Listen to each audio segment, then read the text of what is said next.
Hello दोस्तों, आज हम पढ़ेंगे भारत के राष्ट्रीय उद्यान एवं वन्यजीव अभयारण्य। तो सबसे पहले जान लेते हैं कि भारत के राष्ट्रीय उद्यान क्या है एवं वन्यजीव अभयारण्य क्या है। तो वन्यजीवों को संरक्षण प्रदान करने के लिए भारत के राष्ट्रीय उद्यान एवं वन्यजीव अभयारण्य बनाए जाते हैं। मतलब जो हमारे वन्य जीव होते हैं, मनुष्य ने क्या किया है, वनों को काटा है, अपने रेल लाइनें बिछाई हैं, सड़कें बिछाई हैं, जिनसे क्या हुआ है, वनों का बहुत ज़्यादा विनाश हुआ है और वन्य उनका जो हमारे वन्य जीव होते हैं उनका आवास छिन गया है और उनका अवैध शिकार हुआ है और उनकी जो है रहने की जगह छीन ली गई है। तो उनके जीवन पर क्या है, संकट आ गया है। तो उनकी संख्या बहुत तेज़ी से घट रही है। कुछ जाति जो है, प्रजातियां हैं, विलुप्त हो चुकी हैं और कुछ संकटग्रस्त है, कुछ दुर्लभ है। तो इन सब को ध्यान में रखते हुए सरकार ने वन्य जीवों के संरक्षण के लिए क्या राष्ट्रीय उद्यान एवं वन्यजीव अभयारण्यों को स्थापित किया है।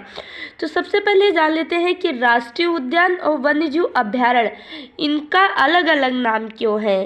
तो राष्ट्रीय उद्यान फिर क्या है और वन्यजीव अभयारण्य क्या है।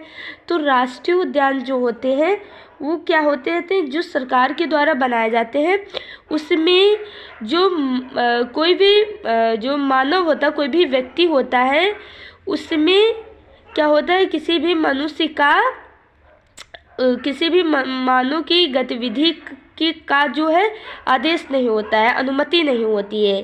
किसी भी मानव की गतिविधि की अनुमति नहीं होती है, जबकि कि वन्यजीव अभयारण्य में वहाँ के स्थानीय लोगों की क्या है, गतिविधि की छूट होती है या अनुमति होती है। तो ये एक मेन डिफरेंस होता है और ये पूर्णतः सरकार के अंडर में होते वन्यजीव भी अभयारण्य भी सरकार के ही अंडर में होते हैं। तो ये राष्ट्रीय उद्यान है, इसमें किसी भी मानव की गतिविधि की क्या है, गतिविधि मनुष्य के गतिविधियों की अनुमति नहीं होती है और इसमें मनुष्य के गतिविधियों की अनुमति होती है। इसमें वहाँ के स्थानीय लोग वहाँ से चारा घास पशु को क्या कर सकते हैं, चरा सकते हैं और इसमें ऐसा कुछ नहीं होता है। तो हम कितने हैं राष्ट्रीय उद्यान भारत में, कुल 105 है और वन्यजीव अभयारण्य 532 है। और अगर हम जैवमंडल आरक्षित क्षेत्र की बात करें तो वो 18 है। तो ये भी हमें याद रखना है। तो अभी हम इतने तो याद नहीं कर सकते हैं, लेकिन जो एग्ज़ाम में पूछे जाते हैं अक्सर उनको हम याद करेंगे।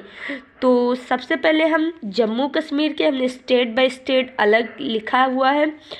जम्मू कश्मीर का हिमिस अभयारण्य, ये भारत का सबसे बड़ा अभयारण्य है, हिमिस अभयारण्य।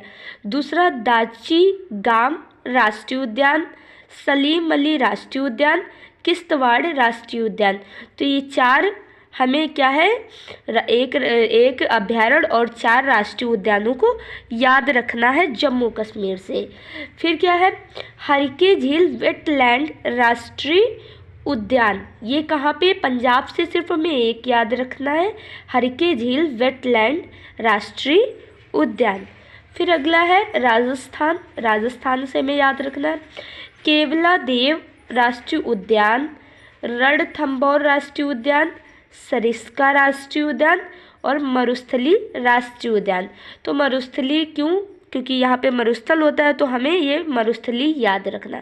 तो ये चारों से क्वेश्चन पूछे जाते हैं और ये हमें बहुत अच्छे से याद रखना है।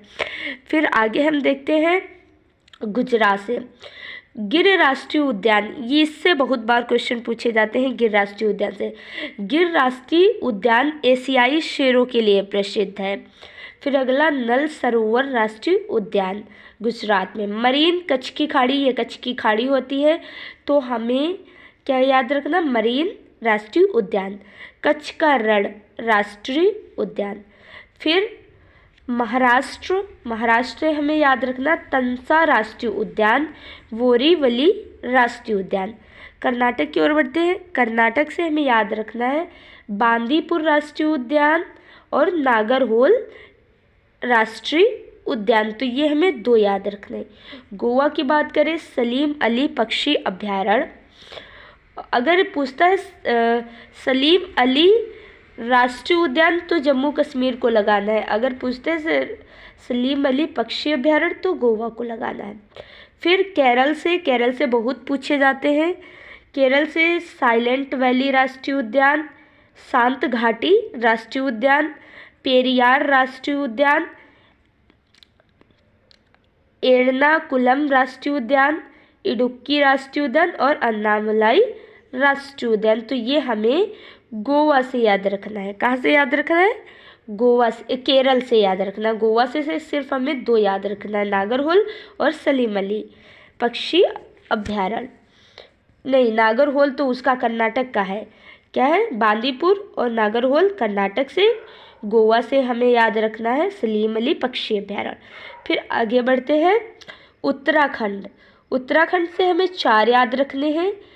जिम कॉर्बेट राष्ट्रीय उद्यान, ये बहुत पूछा जाता है एग्जाम में, तो हमें ये याद रखना है। फिर फूलों की घाटी राष्ट्रीय उद्यान, ये भी कहाँ है? उत्तराखंड में है। नंदा देवी राष्ट्रीय उद्यान उत्तराखंड, राजाजी राष्ट्रीय उद्यान उत्तराखंड।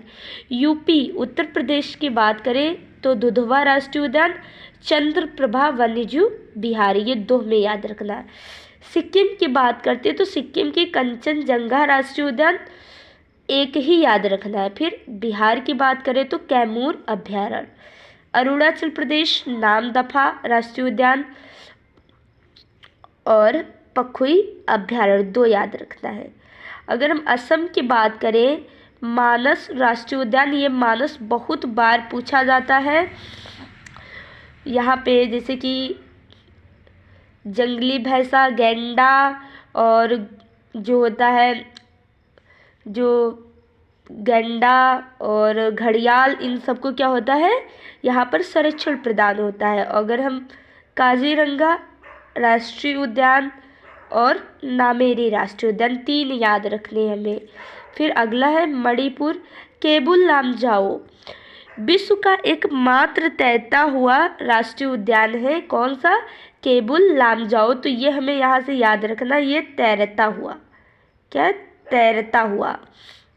फिर सिरोही राष्ट्रीय उद्यान, मणिपुर से हमें 2 याद रखने हैं। फिर सुंदरवन राष्ट्रीय उद्यान, पश्चिम बंगाल से 1 ही, सुंदरवन डेल्टा यहीं पे बनता है, सुंदरवन राष्ट्रीय उद्यान। फिर उड़ीसा भीतरकनिका राष्ट्रीय उद्यान, सिमलीपाल राष्ट्रीय उद्यान, नंदनकानन राष्ट्रीय उद्यान, चिल्का झील अभ्यारण्य। ये सिमलीपाल राष्ट्रीय उद्यान, इसमें से एग्जाम में बहुत बार पूछा जाता है। फिर आंध्र प्रदेश में पाखाल वन्यजीव अभ्यारण्य और वेंकटेश्वर राष्ट्रीय उद्यान, हमें 2 याद रखने। तमिलनाडु से मदुमलाई अभ्यारण्य और इंदिरा गांधी अभ्यारण्य। तो ये सभी हमें बहुत अच्छे से याद रखना है, इसमें से ही क्वेश्चन पूछे जाते हैं। तो बस इतना।